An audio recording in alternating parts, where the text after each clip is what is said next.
I'll call this meeting to order. We will start with the consent agenda. All the following items which concern reports and items of a routine nature normally approved at AHA meetings will be approved by one vote unless any trustee desires to have a separate vote on any or all these items. The consent agenda consists of the discussion, consideration, and action on the following items. Minutes of the regular trustee meeting November 22nd, 2022. Minutes of the special trustee meeting December 5th, 2022. Minutes of the regular finance meeting December 20th, 2022.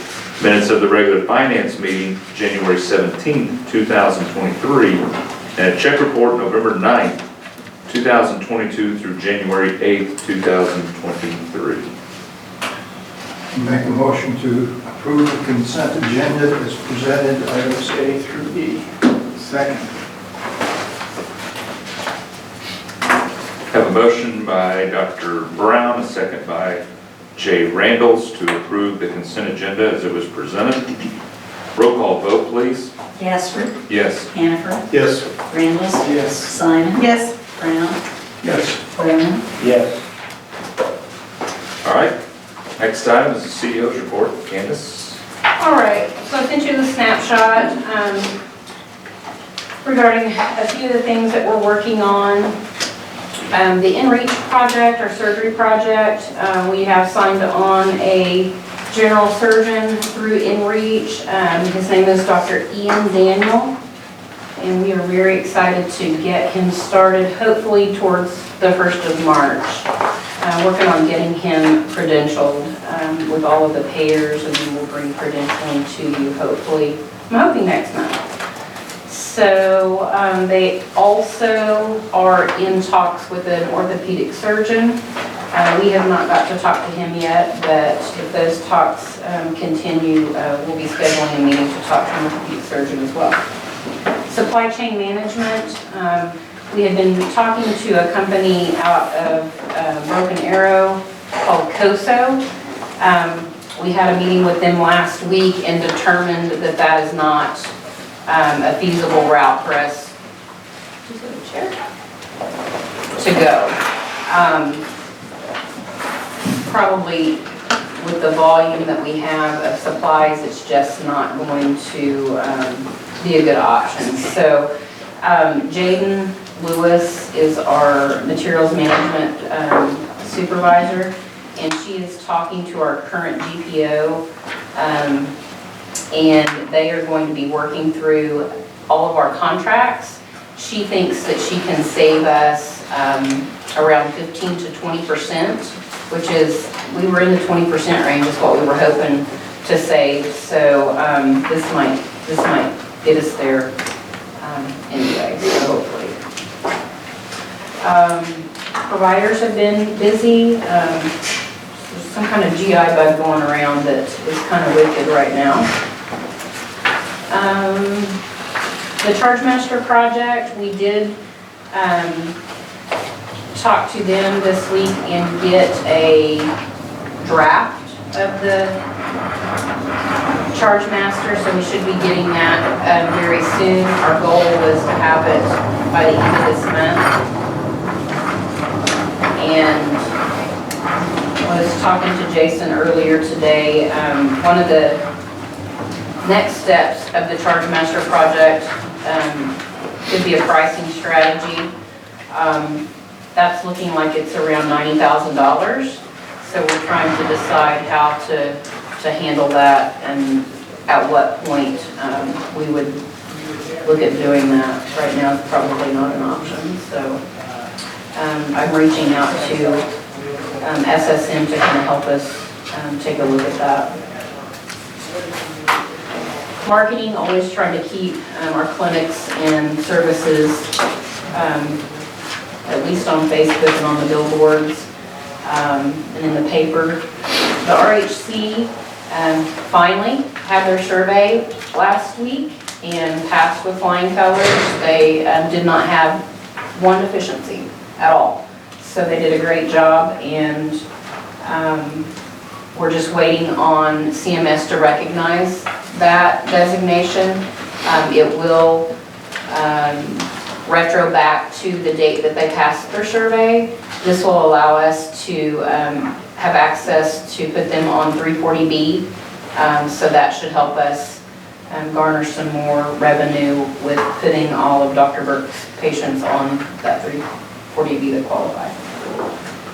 Improvada with IT, it's a part of the project that we're implementing, testing it right now. So like when I sit down on my computer, it's locked. I tap my badge and it helps with the multi-factor authentication. So literally you cannot sign on. If you have the Improvada installed on your computer, you cannot get into my computer without a name badge and a PIN number. So it helps with what we were talking about, insurance, being able to get cybersecurity insurance.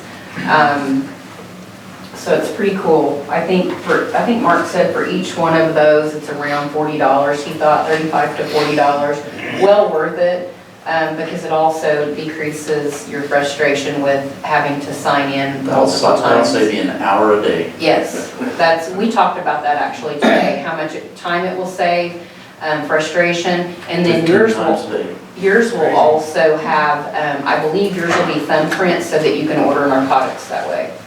So yes, I told him, if you don't have them for everybody, you need to be budgeting to get everybody those. I think it will increase job satisfaction, in my opinion. Nursing-wise, Tabitha Nutter is one of our RNs. She passed her national certification as a trauma certified registered nurse, so we're proud of her for accomplishing that. That's something that she set out on her own and did. HR-wise, working with HR to try to go through all of our payroll, make sure everything's clean, everybody's set up correctly, making sure that their allocations are going to the right departments. It's been quite of a challenge that I think maybe today we're almost there. We've got some more profiles to build out to make it a little bit cleaner in nursing, and I think we'll be happy with that for that. I think that's all I have for you. Does anybody have any questions for me? Thank you. Candace, thank you. I would entertain a motion. I make a motion we approve the CEO's Share Medical Center written report for January 24th, 2023. Second.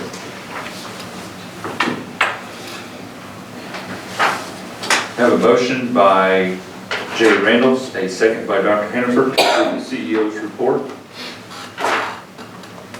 written report for January 24, 2023. Roll call vote, please. Hannaford, Yes. Burke, Yes. Randalls, Yes. Simon. Yes. Brown, Yes. Bowman, Yes. Gasper. Yes. Next is the CFO's reports. All right, let's talk about financial statements. Look in your packet at the December financial statements. We closed December out with a cash balance of around $22,000. If you remember last time we met in November, we had talked about getting our Medicare issues resolved and beginning to see cash flow move forward again. About that same time, we started seeing a backlog in our coding. We had an employee that was out on leave for a little while, and so started to see the coding backlog increase. We were expecting that and knew that it was coming. We are caught up now and we are beginning to see cash flow improve, but it did take a little bit of a decline in November and December. As a result, our accounts receivable balance did go up in December. Our unbilled AR increased to about 6.4 gross days, which we were anticipating based on the coding backlog.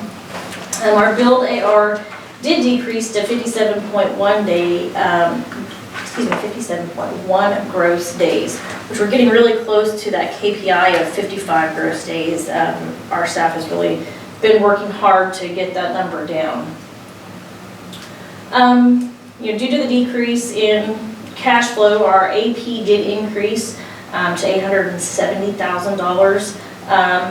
As that cash flow continues to come back in, and we see that that backlog go down, we should be also begin to see our AP balance go down.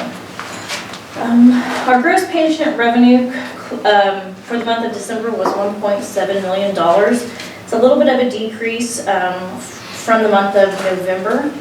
Year to date, we are at about $9.9 million in gross patient revenue, which is about 40% of what our budget was for the year. So we're a little bit under, end of November is a close of 6 months. We should be closer to that 50% mark for budget, obviously. In our finance committee, we did look at our numbers for this year in comparison to fiscal year 2019, which would have been pre-COVID numbers. We did see that our revenue for this year in comparison to fiscal year 19 was down by approximately $1.7 million in comparison to pre-COVID days. So we had, I would say, a fairly lengthy conversation about, what are the causes of that? What does that look like? We were able to determine that our inpatient days are down just a little bit, but our swing bed days are down drastically. I know we have begun to look, dig a little bit deeper into what is the cause of those swing bed days being down and what we can do to try to turn that around and bring those patients back to our facility. So we're working on a plan to spin that around and hopefully bring them back to Alva and then bring that revenue back to our facility. Let's see, operating expenses. For the month of December, we had operating expenses of a little over $1 million. That is a little bit of an increase, about 2% of an increase over October. Year to date for operating expenses, we're at $6.5 million. Which is about 50% of budget. So we are still working on getting a handle on our expenses. Candace and I have been looking department by department on what those expenses look like and trying to get a handle or control on those expenses.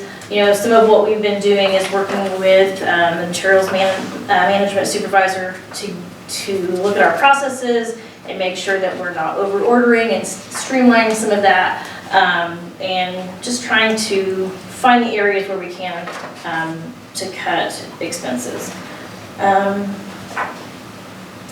When we went back and looked at pre-COVID numbers for fiscal year 2019, obviously our salaries are up. Through COVID, we did see that there, was an increase in salaries needed and able to keep and retain staff here at Sheer Medical, and so our salaries are up a little bit. Also, with supply chain issues as they are, our supply costs have also increased as well. So those are the two main areas when we looked at the pre-COVID numbers and compared where we sit currently. Those are the two biggest indicators of that increase in expense. Those are the main topics that I wanted to point out in the financial statements. Are there any questions on financial statements?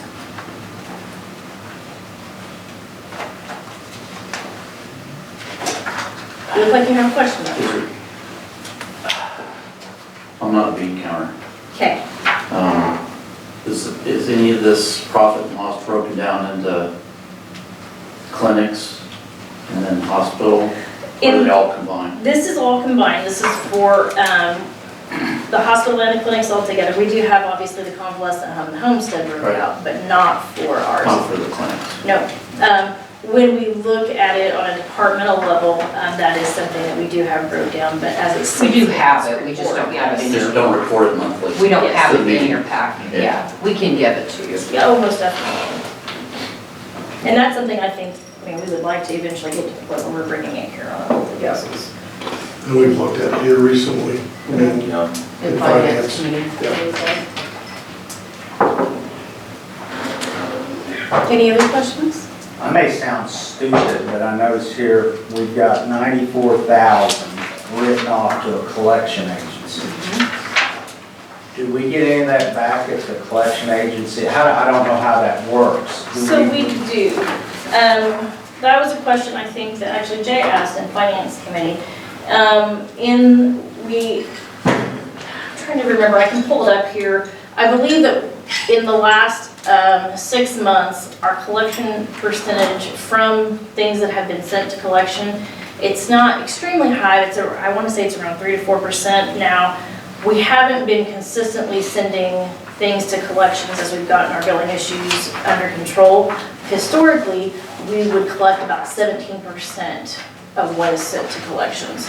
So we've had a lot of issues that we've been working through, and so as we get those straightened out, I would imagine that those collection percentages would continue to increase as we move through those issues.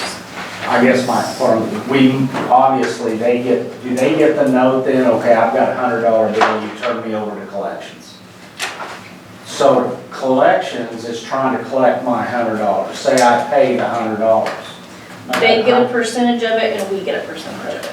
So one of the things that we are working on this year, the project, the Avitafy project, if you'll remember, we've kind of talked about that. Anything over $400, that is, we are trying to make payment arrangements right there on the spot or before they come in to have a procedure done. We've got a financing option for them. We are no longer acting as the bank and financing that kind of stuff with individuals because we cannot afford to take a $25, exactly. So if they go that route through Avitafy, it does cost us 30% right off the bat, we know that, but we get our money that week. So if it's a $1,000 procedure, we get our money in the bank that week. If you default on the loan that you have, the arrangements, the financial arrangements you have with Avitafy, it's non-recourse. We still get to keep our money. That's between Avitafy and the consumer. And understand most of that you're saying that would go to that collection company. We're not, if it was still here, we're not collecting it. Yeah, I mean, I was just curious how that worked, if they got the whole note and then do we then just wait a number of days before we go there? So they get 3 billing statements, and then if no payments are made, nothing is done, there's no activity on the account, then it goes over to collections. Angelica, you might point them to those HRG reports, because there's some, HRG has some reports that we look at in the finance committee meetings that are really good when it comes to, building collection and payments, those kinds of things, and they're in your packet, but that's something that, as a board member, I think it's good to look at, just because it does detail a lot of that stuff out and gives you. It's in the middle of your CFO. It's the pretty ones, the colorful ones. Maybe those. Yeah, if you have time to sit down and pour through Those are good reports to look at and really find the detail into what payments are coming in, what's going to collection, it kind of does a really good job of giving you a high level look at all that. Does insurance ever decline payments? They just say we're not. Yeah, and that's in the report as well, I think. They do, and here in the next week or two, Michelle Hamilton, the business office manager, she has started a denials management team and will involve some of the ancillary service people and Lydia to look at why the service was denied and what we can do to prevent that from happening in the future. So it's a clean claim the first time around and we don't mess with, the late filing then. And there's several parts to that. It used to be the doctor got to make all the decisions. If the doctor thought it was needed, by golly, it was done, it was submitted to the insurance company paid it. Now, The insurance company. the insurance company is the one that's in control. We actually were talking about one today. A lady was admitted to the hospital and then transferred, and her insurance has denied that admission. So that'll be perfect for them to work through. It could be a simple, coding mistake or whatever, but it's a game. If anybody would have questions over those reports that are in there, I'd be happy to sit down and talk with you about them. But yes, take some time to review them, they are very informational. Any other questions on the financial statements?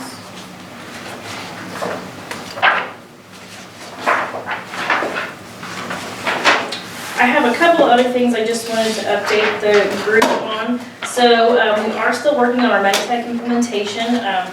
Almost every week, 3 to 5 days a week, we have specialists on site working through those processes with our team members here. Staff has gotten so many compliments from our specialists talking about how good of a job they're doing, how responsive they are. We continue to get high praise for our team. They're doing a great job at meeting deadlines and staying on target. I cannot tell you how great that is. One more thing, I know as you walked in, you probably saw the beds in the hallway. From the foundation, we did get our funding for our new beds. They have been delivered and are in the rooms. And we are also expecting our nurse call-out system that we use COVID funds to pay for to begin being installed next month. So we're extremely excited about that. I know that we are working to sell these beds that are in the hallway that we have. We will shoot you a really good We deal. will, so if you know someone You would like one of these fine things in your who house. needs a hospital bed, you send them our way. So those are the two main updates that I have. Are there any other questions or anything I can update you all on? How are you gonna sell the beds? Jaden's, Facebook Marketplace? say Jaden's been working on it. That is an option, yes. We've sold, I think, 4 or 5. Just want to know. We called like some of the local nursing homes in the area and hospitals, just trying to see if anybody has a need for some extra beds. Yeah. We don't have anywhere to store them. Like we are having to move them out of rooms on a daily basis to use it and then put them back in when we're done with it. It's Tetris.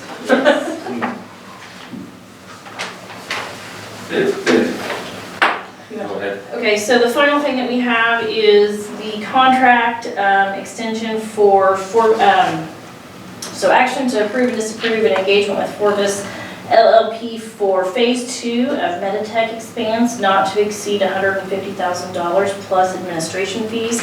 So if you look under your other tab, you can see the contract, the engagement letter there that we have. So we've talked about this a couple different times. So we have been working through our revenue cycle review project where Forbes has come in and helped us work to change our processes and work to increase our cash flow and work through some of the billing issues that we've had.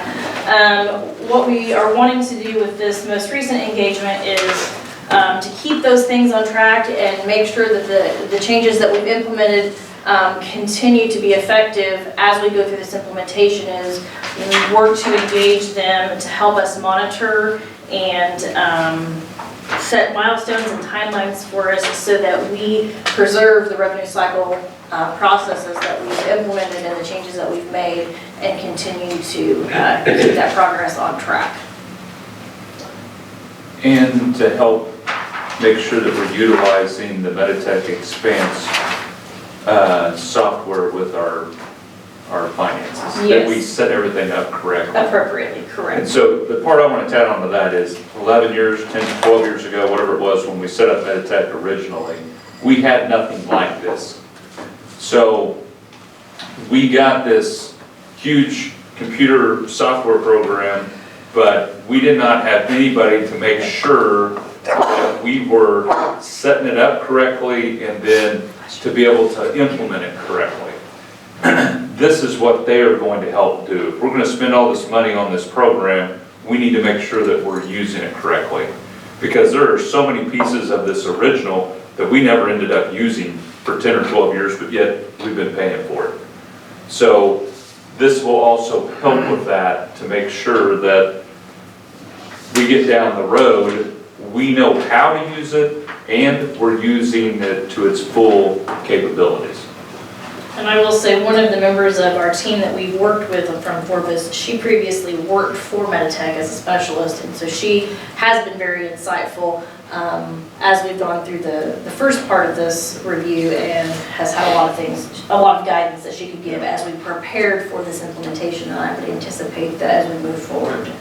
And the other thing that happened to us 12 years ago is when we did that changeover, we ended up having monies go into black holes. Charges that were going into black holes because we didn't know how all that thing worked, and we couldn't see them. And then you just have that ends up just becoming lost revenue. And so by these guys being there to make sure that we're implementing correctly and that we know where to look, and hopefully nothing gets left behind. And so personally, just because of what we've already been through, to me this will be money very well spent. Because I promise you, the first time we lost way more than what we're going to be paying them to. And I don't want this to sound like staff just didn't know where to look. Like we hired a hospital to come in that was savvy in Meditech. They couldn't find the accounts. It was certain payers, like certain insurance payers were just going to a black hole. And there was no indication on anything that you just didn't even know to look for them. And patients, that's why a lot of patients were like, I never get a bill. That was why. They were just disappearing, so. And then whenever you get down the road so far and then you try to go get that back, you don't get it back. So this is preventative stuff and to make sure that our people know how to fully make this thing function the way that it's supposed to. So there, I'll get off my soapbox about it. Is there any questions about that? So this engagement contract, whatever it's called, that runs for how long? How long are we, that's just for good? Or? No, so it is for approximately 300 to 400 hours. They assume that'll be over the next 4 months, which would be through the course of our implementation. Similar to what they did that first time. I mean, different thing in time wise. Yeah, I mean, we wouldn't do this like forever. The whole idea is hope that changeover, number one, goes as good as it could possibly go so that we don't miss out on anything, but also too, for them to be there holding our hands if we don't understand fully what's going on. And we think that we do this for the 300 or 400 hours, whatever, that 4 months, that's enough time, and that'll be a one-time thing, we probably won't have to do it again, or? You hope not, but I don't know if that's a guarantee. I mean, we may come back in 3 or 4 months and say, you know what, we're not quite there. Can say, Yeah, we We feel need it's another money 100 well hours or spent. whatever. can they be retained for questions down the road? Oh, yeah. I think they're open to continuing with us as long as we need their assistance. I mean, Yeah, it's really, they said it'd be anywhere from 1 to 150, so that's nice. We have an ongoing relationship with them, whether they're here or. But even today, for example, I mean, not even this hasn't been approved obviously yet, but I was able to text one of the ladies and say, hey, we're in a conversation about this setup piece, we have a question. Do you have a quick second? Text message right back, what can we help you with? So, you know, we already have that relationship established and they want to see us succeed, so.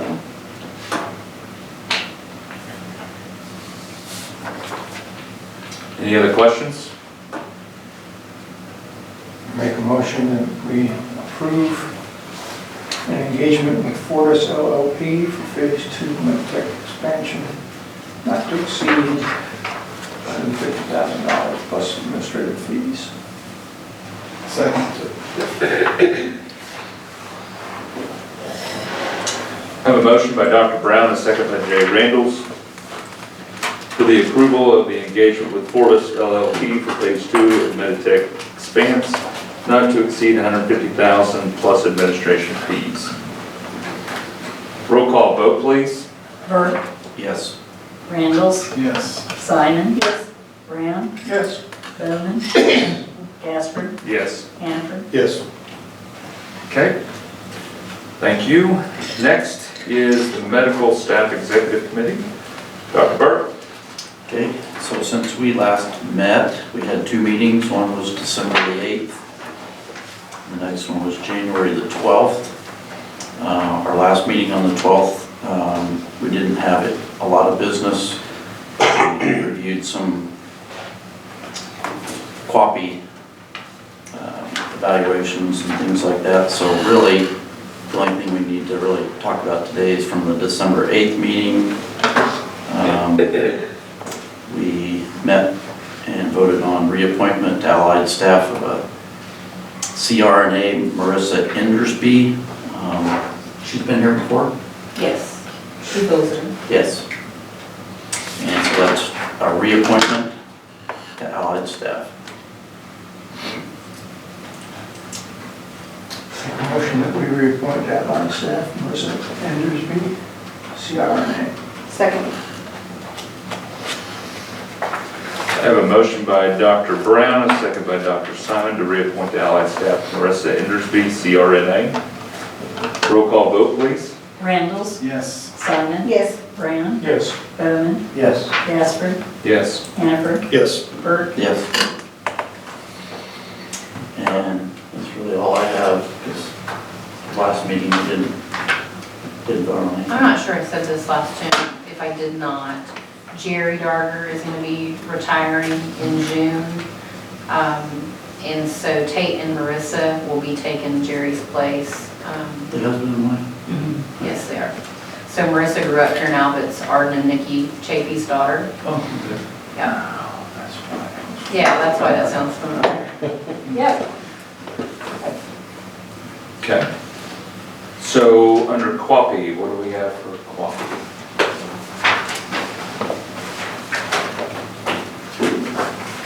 Motion carried.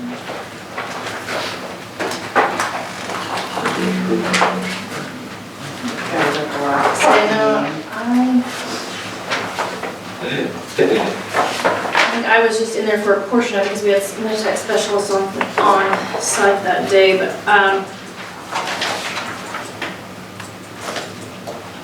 know we went through and reviewed everything, You can see up to the side, you know, all the action. all the action plans of the things that they're working on. If there's anything specifically that you have questions about, be happy to try to answer those.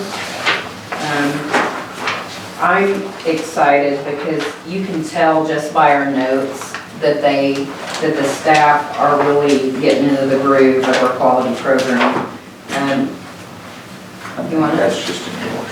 Regina and I have been working, well, all of us have been working with Darlene Bainbridge. You've heard us talk about SQSS. She has really helped our quality program come along. We've done a couple of webinars for her. And probably the biggest takeaway I think that speaks to it is when we have surveyors come in anymore, like literally they can do the entire survey sitting here in this room, and virtually we are to the point that they can pull up everything that they need to look at online through that piece of software. We can get surveyors in and out of here in a day. The only time they need to get up and go walk around is to do a physical eyes-on site survey for the physical environment. So that's a huge improvement from where it used to be. You used to come in here and sweat bullets and try to track down paperwork and, oh, so-and-so's gone and it's on her computer, and it was miserable. Our staff have all of this information at their fingertips. At any point, they can pull it up. They've got policies and procedures online. So it's a testament to our quality program, just looking at those coffee minutes, how much things have improved. Do you want to pull that up and look at it? Yeah. I don't mean, put it in your book. Does everybody else have a copy of this? Yes? No? No. It says copy at the top, QAPI. We only put it It in was- certain ones. Oh, really? Okay. Was that a recommendation, that it not leave the room, or what? It was from Darlene. From Darlene? Did not need to have a copy. Okay. That back? Okay. You can read You it can out. take it, but that, Stay on this side. All right. Are there any questions about that? And if not, go to improvement to patient care. There is a tab for that. It's not for eyes only. No, Okay.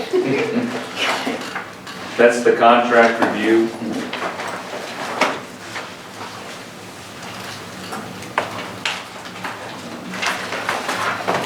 And then there are several revisions.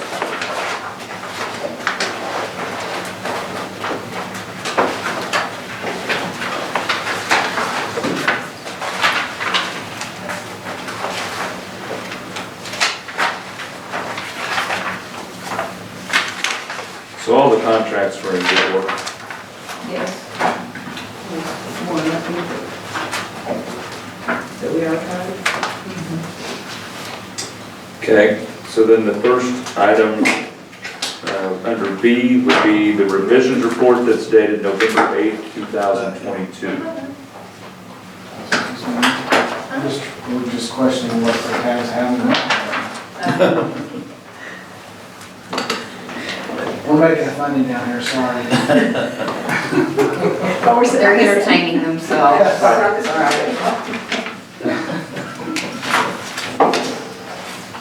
like further east, So, make that comment. there are nothing that's needed, I mean, there's no issues, it just needs to be approved. On the revisions report, this is it, if anybody needs to see it, this is the one for November 8th, and then we'll have another one under a separate item for December 21st. I'll make a motion to approve the revision report dated November 8, 2022. Second.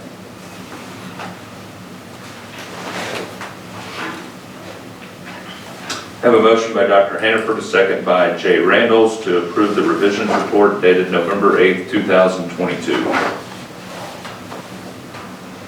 Roll call vote, please. Simon, Yes. Brown, Yes. Bowman, Yes. Gasper, Yes. Hannaford, Yes. Bert, Yes. Randall. Yes.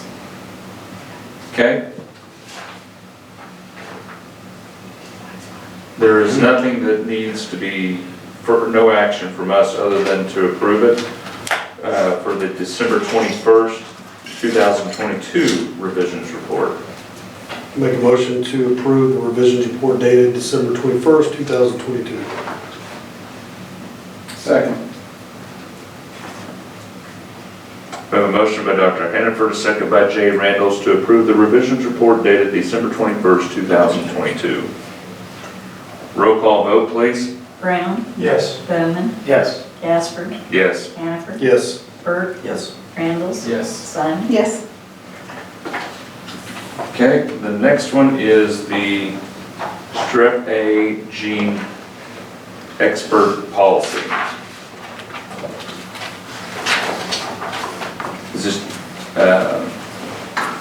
This is just your guys' policy for collecting for strep. Yeah, I came through the lab and they bought some new testing stuff for strep. And they have a policy now that if you do a quick strep and it's negative, but you still think it's strep, then this is the next test they go to. That's pretty, much more accurate. So it's like, if you get a negative strep, but you still think it's Like strep. a confirmation test? Yeah, it's kind of a confirmation test without having to do a culture and wait 2 days for the results. Gotcha. I move to approve the Strep A gene expert policy. Second.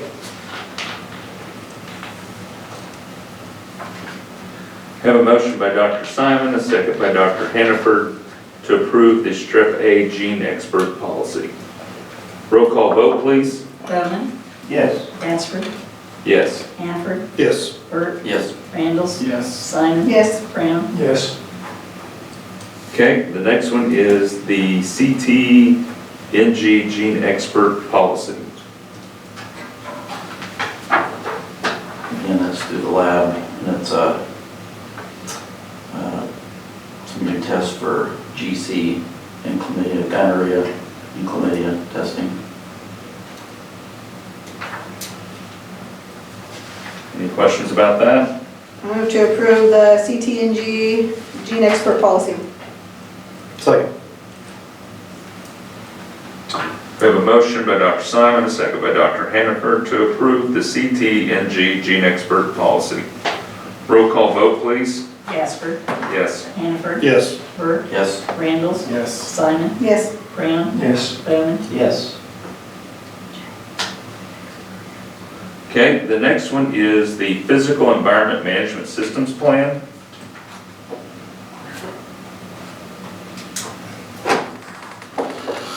Is this new or is anything changed or just reapproving for annual basis? This is the one we are reapproving for annual basis, and to my knowledge, my understanding that there are not any changes No to it. changes. I make a motion to approve the physical environment management systems plans. Second. Have a motion by Jay Randalls, a second by Dr. Simon to approve the physical environment management systems plans. Roll call vote, please. Hanford, Yes. Bert, Yes. Randalls, Yes. Simon, Yes. Brown, Yes. Bowman. Yes. Bassford. Yes. The last one is the SMC quality management plan. Any changes to that one? No.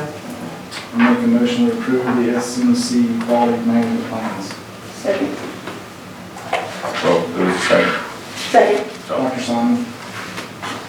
Have a motion by Jay Randalls, a second by Dr. Simon to approve the SMC quality management plans. Roll call vote, please.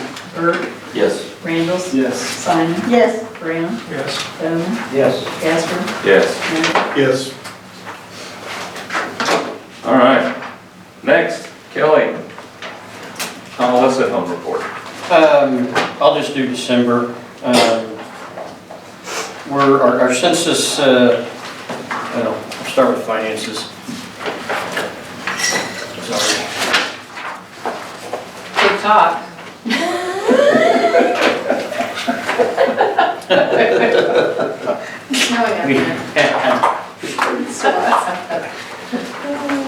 We did have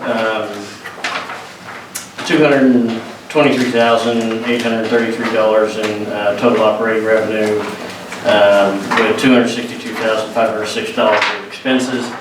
That gave us a net loss of $37,841 for December. Year to date, we are at total operating revenue of $1,339,364 with operating expenses of $1,658,812 for a year-to-date loss of $316,620. We have a rate increase that went into effect on January 1st. I'm anticipating that to have revenue's really been our issue. Our expenses are not significantly, overall, they're not significantly different from last fiscal year. But our revenue has declined significantly. We're working on some improving our social media presence. We've had a lot of really good outcomes with some residents lately, both with skilled nursing or rehabilitation, that they've been able to go home, but we've also had some excellent outcomes for families and their loved ones, and just in terms of long-term care, and we're working on some ways to get that word out. We're having to overcome some previous survey issues with the State Department of Health that are going to, unfortunately, we're going to carry those for another year or two. And so what used to be, kind of what was going on in that facility isn't really what's going on there anymore, and we need to get the word out that that's the case. When you look at the written report in your packet, behind the financials, if you go to the resident family satisfaction scores, we're consistently exceeding the benchmark for other nursing homes that use the same survey system that we do, and it's hundreds, if not thousands, of nursing homes across the country.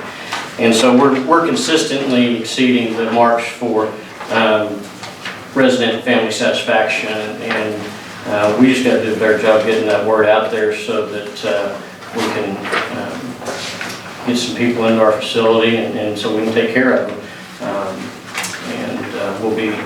We'll be working with some families here in the not too distant future to hopefully help us spread the word that, hey, we do take good care of people. We do have,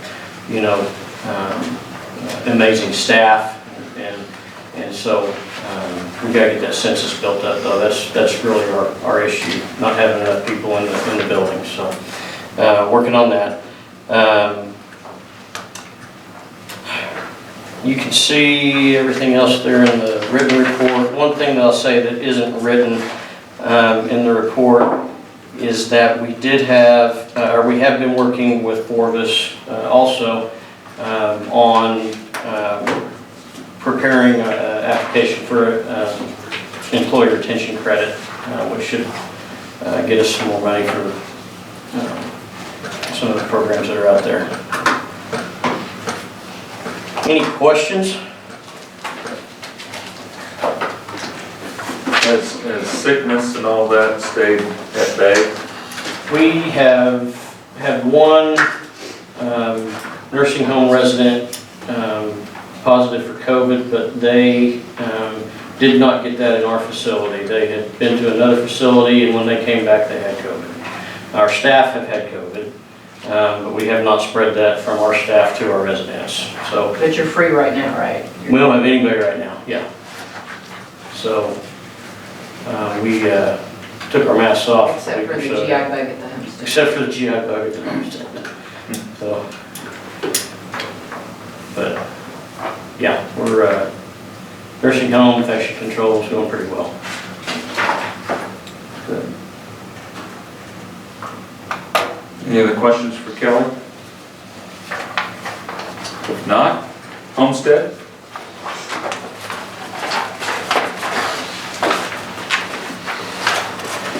For the Homestead December financials, we had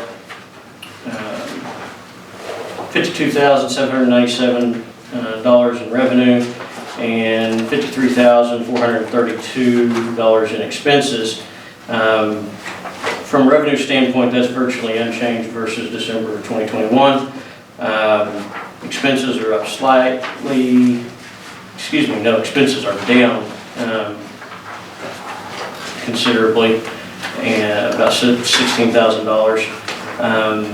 And so for the month of December, we had a $635 loss, so basically break even. Year to date, Homestead has $346,365 in operating revenue and $314,991 in operating expenses. So their net income is positive $31,384, which is also up from last year, about $5,000. As far as the Homestead report is concerned, Friday before Christmas, they had a major issue. One of the sprinkler water lines broke, and it was a mess. The water's cleaned up now, but the city's in the process of filing with insurance for the damages. We ended up having to relocate I think, two residents. I want to express my appreciation for Alva EMS, Alva Fire Department, Share Medical Center Maintenance Department, the homestead staff. I'm probably leaving some people out, but they all did a great job of showing up. They moved the entire contents of one of the 2-bedroom apartments into another apartment just, within an hour or so. And so nobody was hurt, everybody was safe, that sort of thing. But that was certainly, it was something. They are, like I said, they're working with the insurance company to get things going. And I think, you guys can see the report there. Do you have any questions?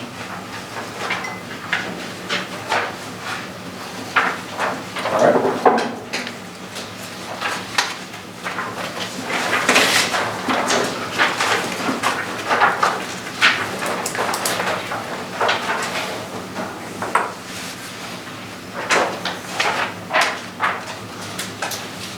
Okay, the next item is the foundation report.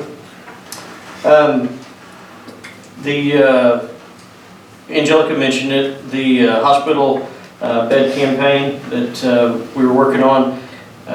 We ended up receiving just under $115,000 in donations between the foundation and gifts made directly to the hospital.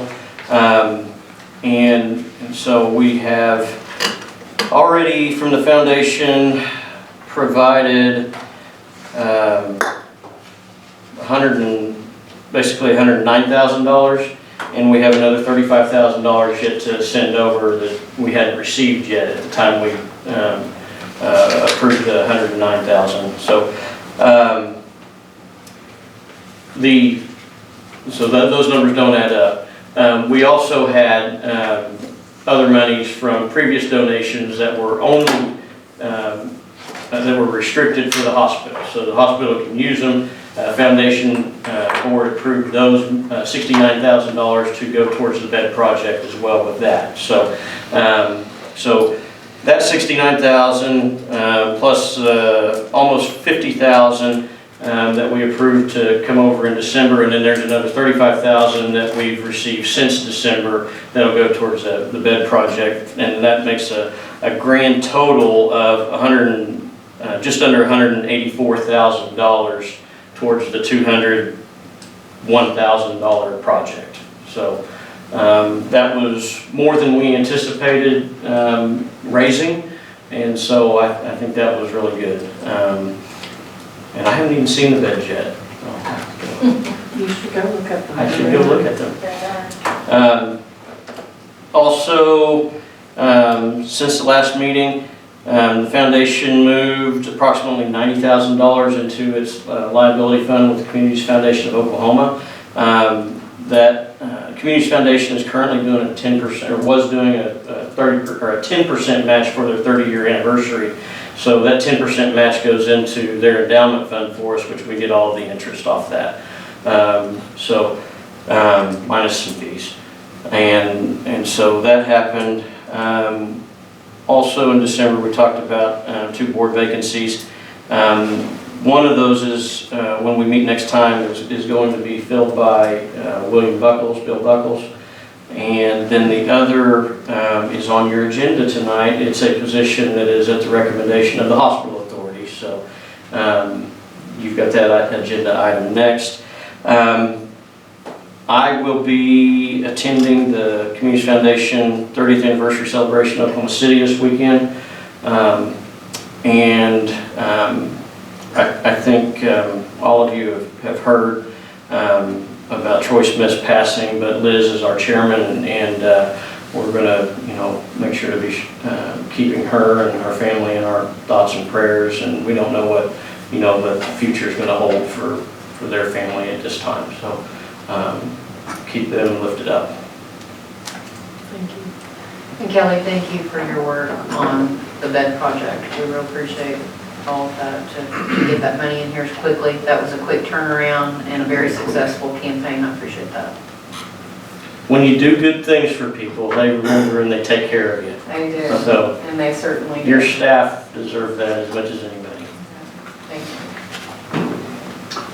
So we do have an item there, discussion and action to recommend David Manning as a Alva Hospital Authority representative on the Share Medical Center Foundation Board of Trustees. I did speak with Mr. Manning. He's spoken with a board member or two as well. He's interested in serving in the position, and so if it is your pleasure, your recommendation will be on our next board meeting agenda, and we'll take that up then. I make a motion to recommend David Manning as the Hospital Authority Representative on the Share Medical Center Foundation Board of Trustees. Second. Have a motion by Dr. Brown, a second by Greg Bowen, to recommend David Manning as the Alva Hospital Authority representative on the Share Medical Center Foundation Board of Trustees. Roll call vote, please. Randalls, Yes. Simon, Yes. Brown, Yes. Bowman, Yes. Gasper, Yes. Hannaford, Yes. Burt. Yes. Okay. Nothing from St. Anthony's. Greg, City Council report. Okay, well, let's start. Other than the routine stuff, the Alva Parks or park, what do we call it? Parks and Recreation. Parks and Recreation Board, we got the financing, or not the financing, but the account's set up for that. So it's kind of self-sustaining now. We had a big hiccup on our water meter project.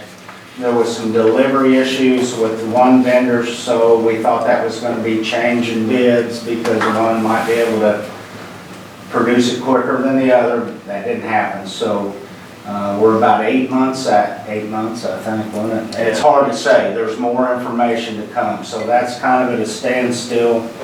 And the rest of the evening was pretty well taken for our city manager position. There was a lot of discussion. I think we came to an agreement. The applicant has a contract now and is reviewing it, so maybe this time next month we'll kind of know where we're going from there. And that was pretty much the extent of the meeting right there. Okay. Any questions for Greg? If not, the only other thing I was going to add was, Troy served on, Dr. Smith served on this board for a good number of years. I don't recall exactly, but probably around 10 years that he served on this board. He was also instrumental in getting us to be able to do eye surgeries here as a physician that would help if there were any issues with those surgeries. And Dr. Hummel still comes here, and I think that's been going on for around 20 years. So, and he was instrumental in making that happen. So let's keep those guys in our thoughts and our prayers. And I don't have any other items, and there's no new business, so we are